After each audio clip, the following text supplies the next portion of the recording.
源氏物語イラスト役の愛です。この動画は大学受験のための古文速読トレーニングです。イラスト役本編では原文の後に現代語訳が流れます。その後受け出るイラスト訳で古文目線を鍛えていきましょう。また後半では文法や知識について解説していますので最後まで見ていってくださいね。それではイラスト役本編のスタートです。今回から第4章夕顔が始まります。光源氏は桐壺亭の第二巫女として生まれましたが、幼くして母を亡くし、源氏姓を賜り進化に下ります。元服した光源氏は正妻葵の上を迎えたものの、母桐壺に生き写しの藤壺宮に思いを寄せます。しかし彼女は帝の寵愛を受けるママ母であり許されない恋でした。源氏は満たされない恋に渇望するかのようにうつせみなどの女性を求め続けてきました。今回は光源氏17歳夏の物語では行ってみましょう。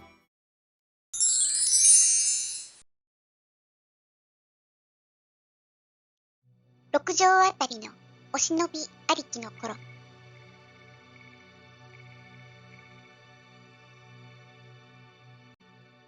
うちよりまかでたもう中宿りに、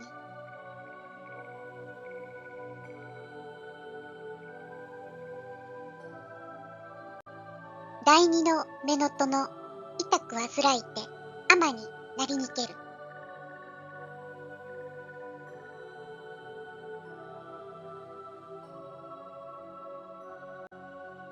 とぶらわんとて五条なる家訪ねておわしたり、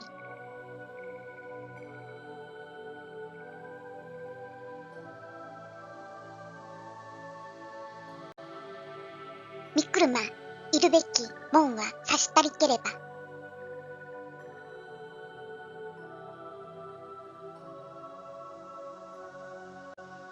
きとしてこれみつめさせて、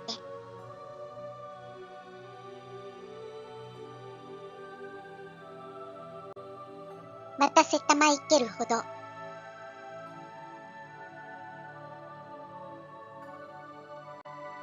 難しげなる王子の様を見渡したまえるに、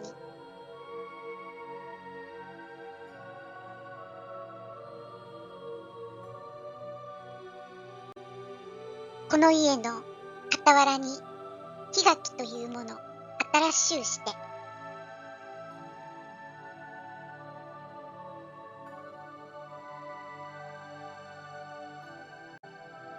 上は恥とみ四五軒ばかりあげ渡して、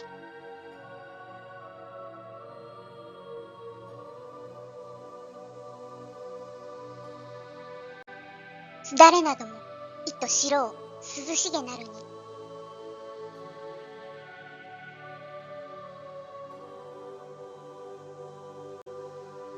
おかしき額付きの月影あまた見えて覗く。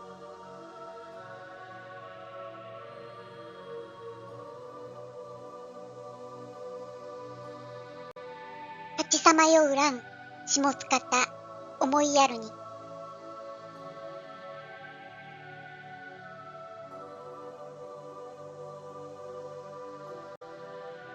あながちに竹高き心地ぞする。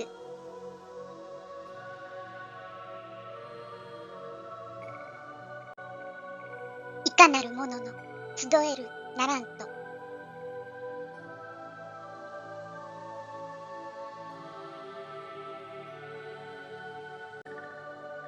よう変わりておぼさる。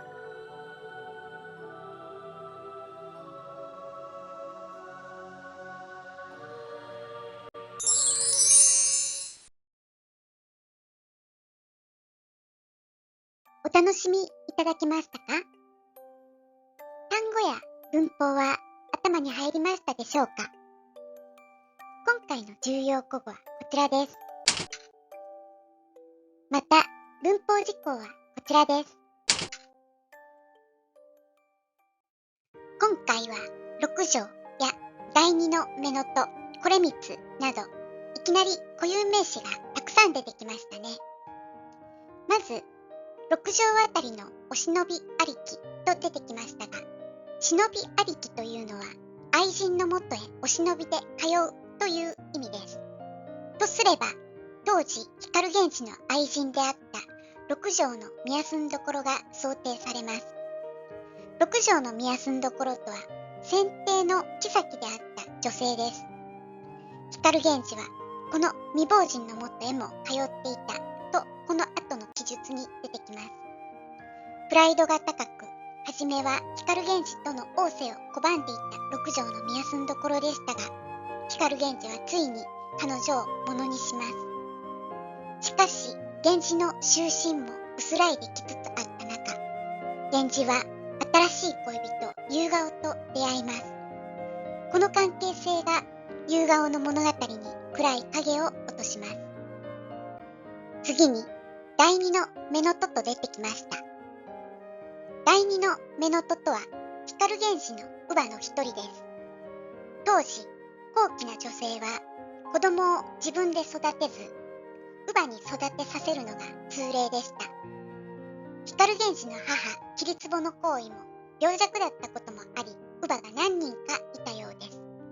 この第二の乳母は、最も近しかった乳母だったようです。彼女が病気になり、もう死期が近いということで出家して尼になりました。当時は極楽往生を願うために死期が近づくと出家することはよくあったようです。ちなみに、この後出てくるこれみつという家来は、第二の乳母の実の息子なので、光源氏とは父兄弟ってことになるんです。このこれみつを漢文読みすると、ただ光源氏だけとなります。光源氏だけを見て、彼を唯一の光とする腹心の従者、それがこれみつというわけですね。今回から第4条夕顔が始まりました。第1条桐壺からここまでの再生リストは説明欄のリンクに貼ってあります。よかったら日々の受験勉強のサポートにお使いください。最後までご覧いただきありがとうございました。何かお気づきのことがあればコメントいただけたら嬉しいです。それではまた。